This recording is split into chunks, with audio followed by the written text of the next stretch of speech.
Baik, kita lanjut lagi ke sesi selanjutnya tentang praktikum kita. Saya share screen dulu, present. Oke, tampilan share screen-nya sudah muncul ya. Ini sama, ini dia.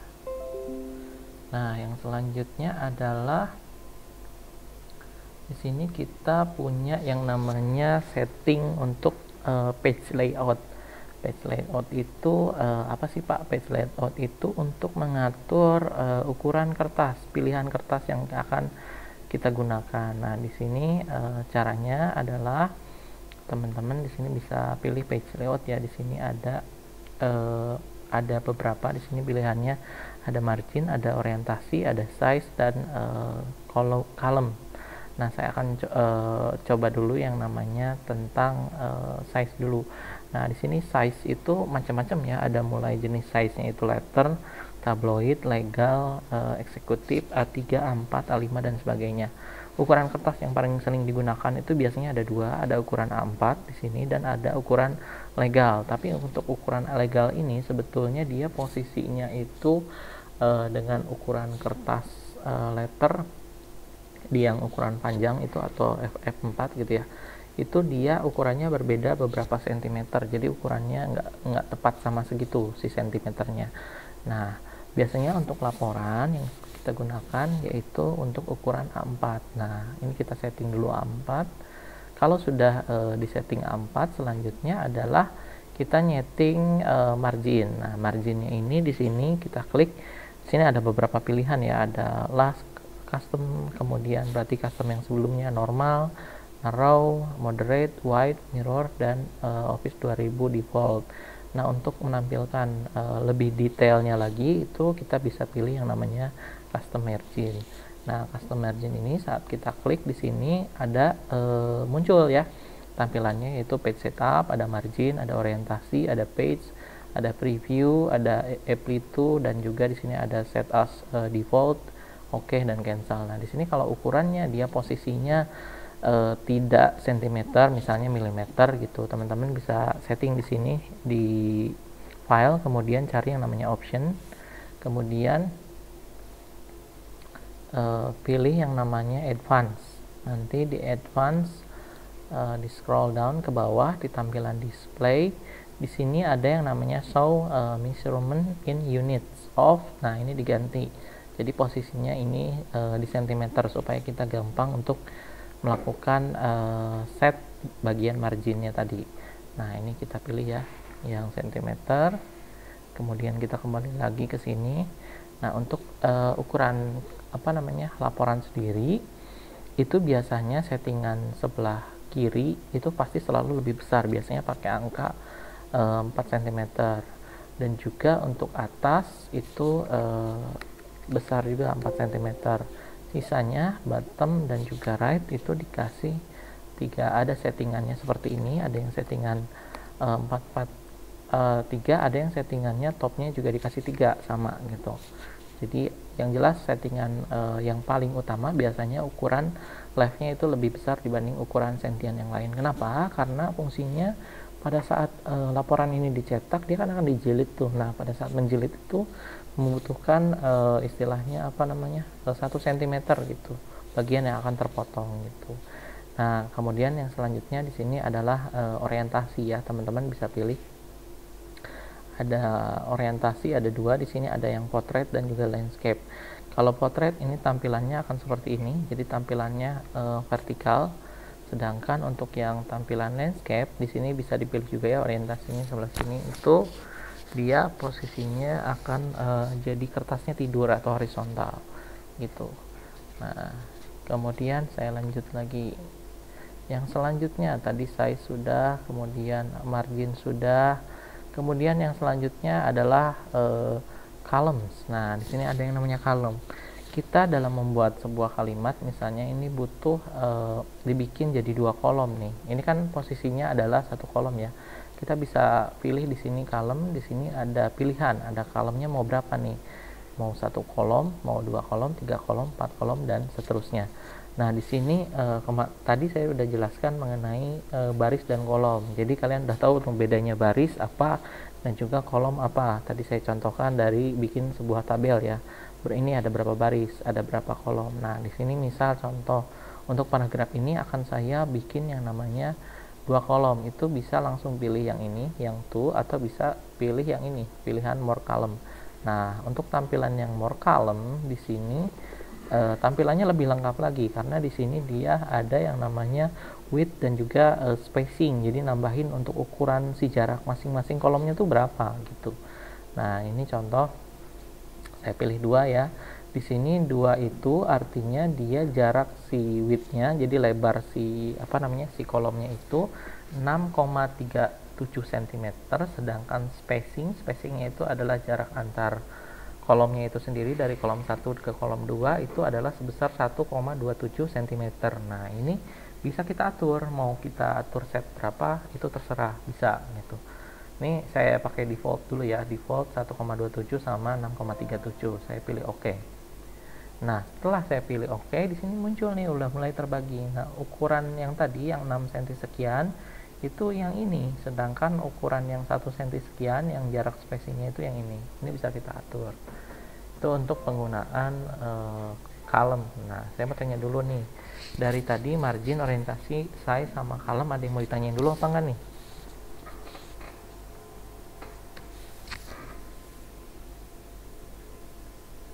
Halo? Sudah paham?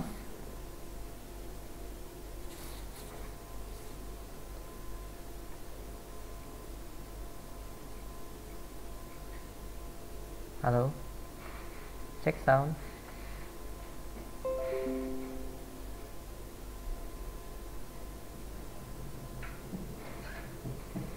Sudah paham? Halo?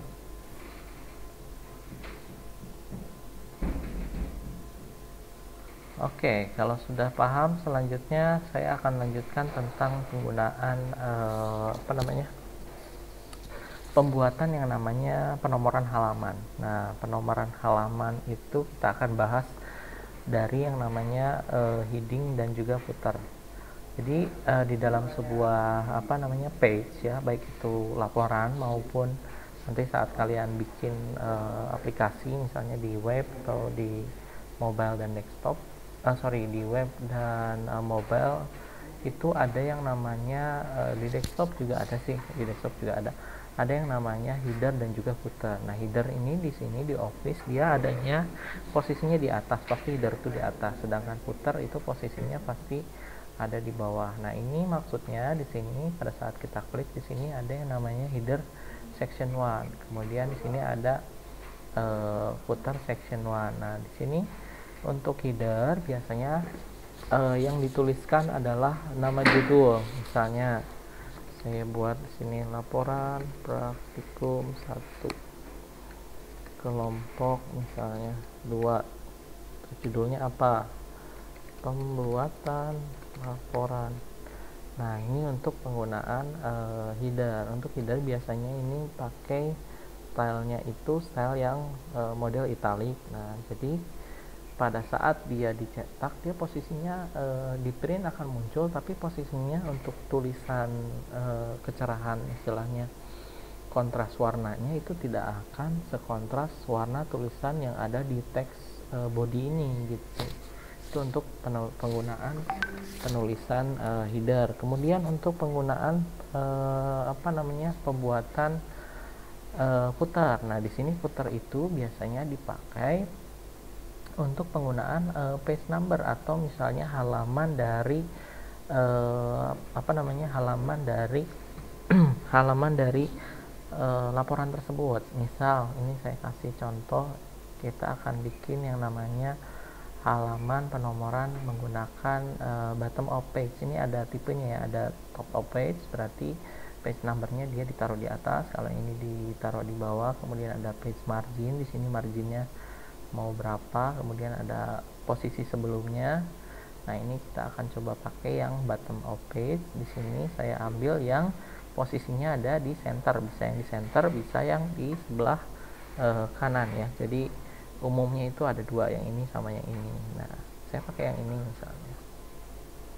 Nah, kemudian untuk penomoran yang selanjutnya itu sudah otomatis akan terisi karena kita menggunakan fitur yang namanya page number. Nah, ini ya sudah mulai otomatis tuh kelihatan. Begitupun kalau misalnya kita enter ke halaman 3 nih.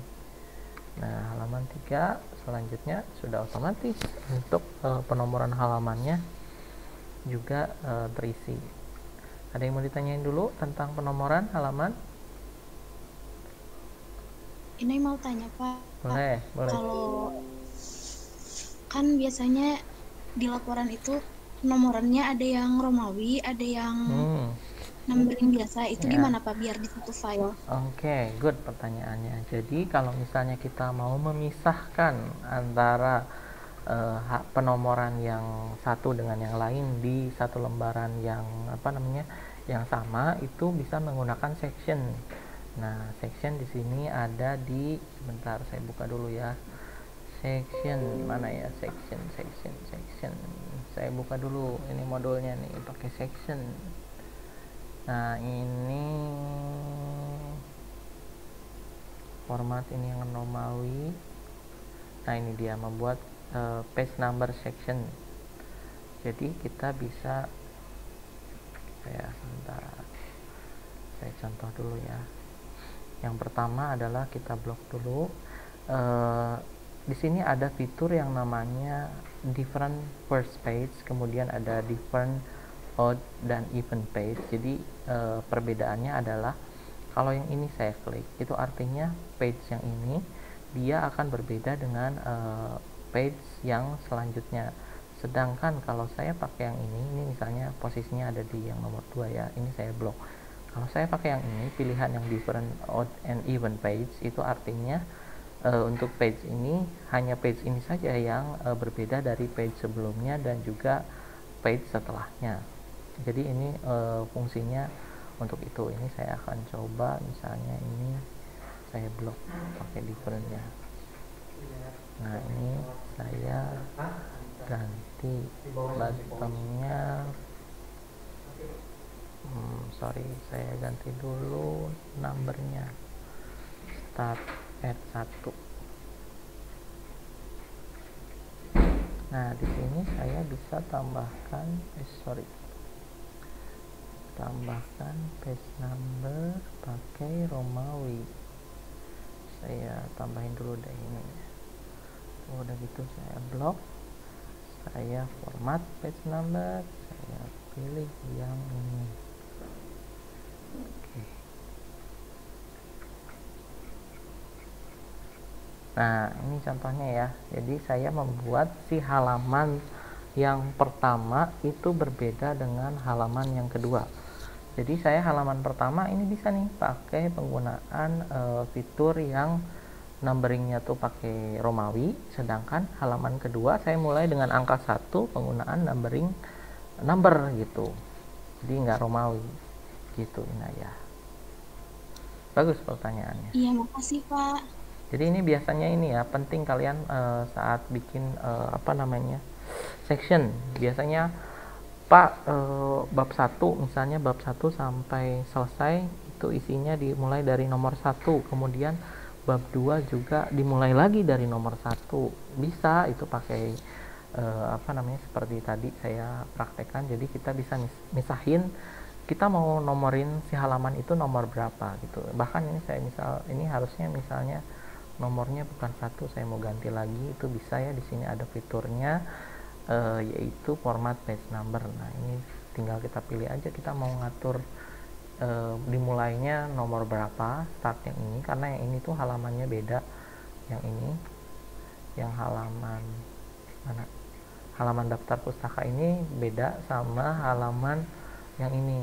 Nah, biasanya untuk daftar pustaka sendiri itu ada yang masuk ke penomoran halaman, ada yang dipisah. Jadi yang jelas untuk penggunaan angka Romawi ini ya, penomoran dengan Romawi, bentar saya tulis dulu, penomoran halaman dengan Romawi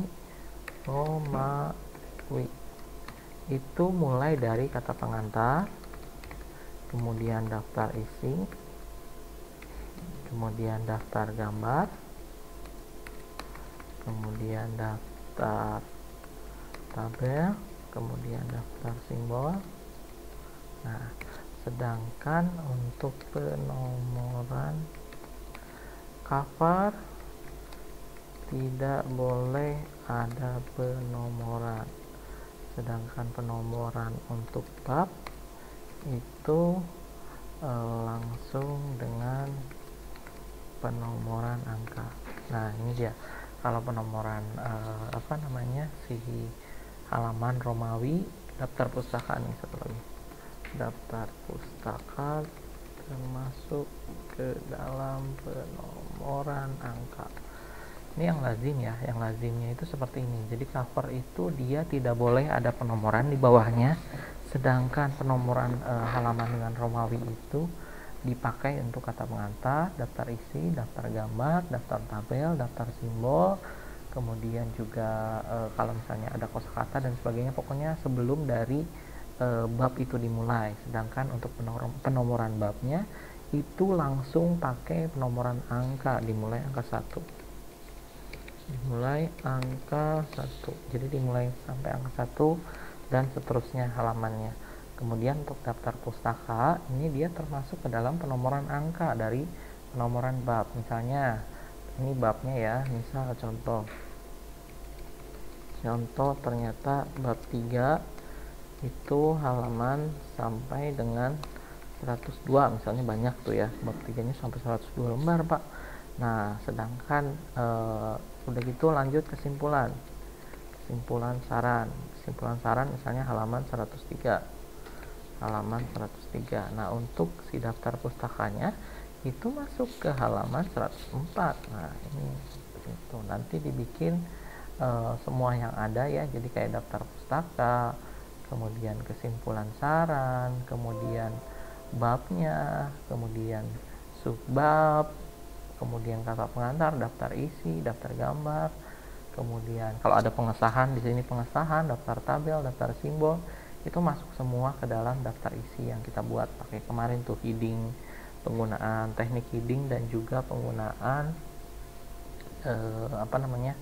teknik yang namanya content of table gitu untuk bikin daftar isi otomatis gitu. Oke, sampai sini ada yang ditanyain dulu?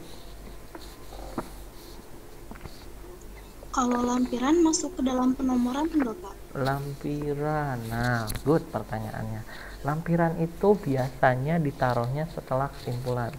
Jadi lampiran itu ada yang ditaruh setelah kesimpulan, ada yang ditaruh setelah daftar pustaka ya. Jadi ada referensinya, ada dua, tapi yang biasanya itu, yang biasa paling lazim, yang paling umum itu ditaruh setelah daftar pustaka, biasanya paling belakang tuh.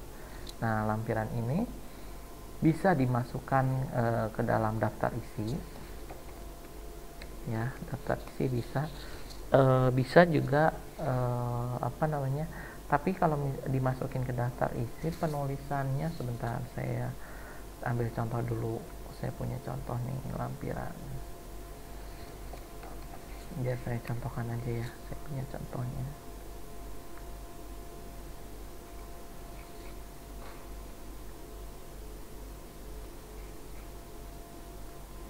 Nah, saya buka dulu contohnya.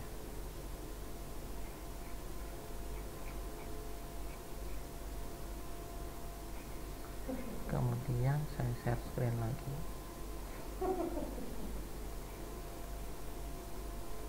Oke, share screen saya terlihat ya.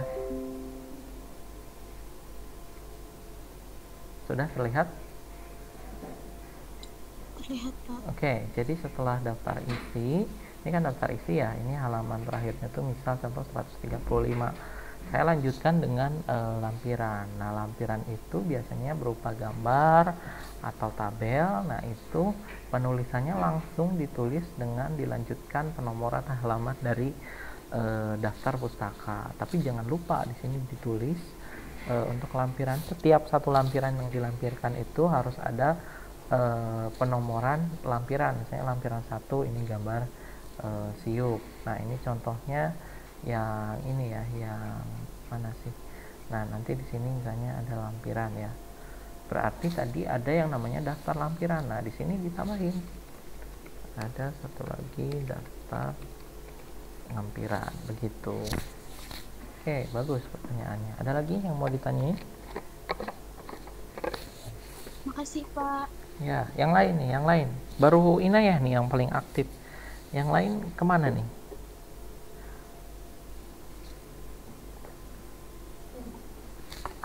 Sudah, Pak. Sudah? Ya, sudah paham. Oke. Kalau gitu, di sini ada yang sudah selesai praktikum yang tadi selain Inayah.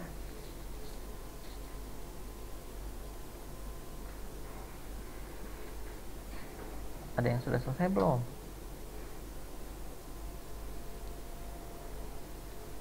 Jangan malu-malu ya, maksudnya tuh mahasiswa itu beda sama SMA. Kalau dari SMA kan kita Pak, malu kalau misalnya buat ke depan, itu udahlah biarin gitu, si A aja yang maju gitu.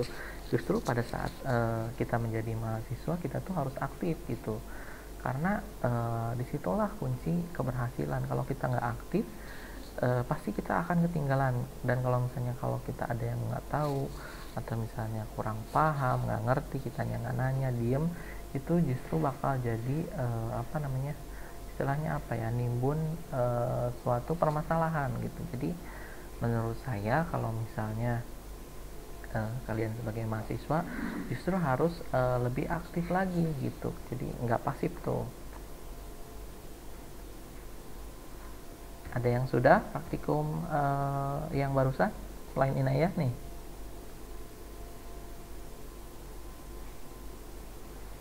Ini ada 5 orang nih, saya sebut aja ya namanya.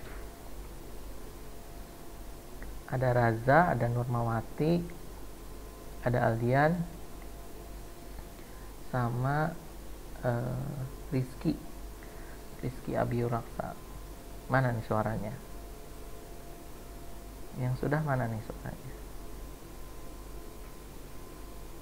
Halo? Ya, Pak. Mana nih yang sudah suaranya? Coba ditampilkan, dipresentasikan dulu. Belajar mempresentasikan hasil praktikumnya. Coba ditampilkan dulu, biar yang lain, teman-teman yang lain juga pada lihat nih, teman-teman kamu.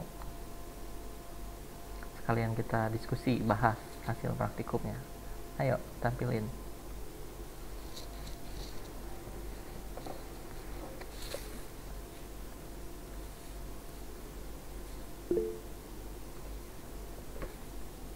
Maaf Pak, sinyal saya jelek. Nurmawati sinyalnya jelek. Oke, yang lain nih, ada Aldian, ada Raza, ada Rizky. Wah, makasih, ini cowoknya kalah sama cewek nih. Baru cewek yang udah nih, Inayah nih. Ayo, cowoknya nih mana nih?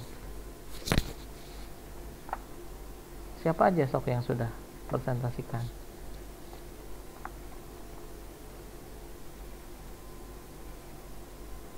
Halo?